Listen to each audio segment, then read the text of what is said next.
Hi, this is Bob with AMTI Products.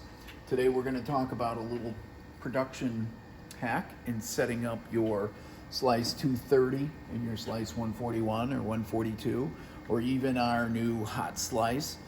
This little tool fixture here we made in-house. You can make one if you want at your own location, or you can contact us as far as finding a way to get one. But the easy part of this little fixture is a lot of times when we're loading our cutters, the material have a curve to it, and it makes it a little challenging to get the material fed through the throat on the machine. This is just some simple heat shrink tubing, but we clip that onto the end of the material, we drop it right through, and our tool comes out the other end with our material. Quick and easy.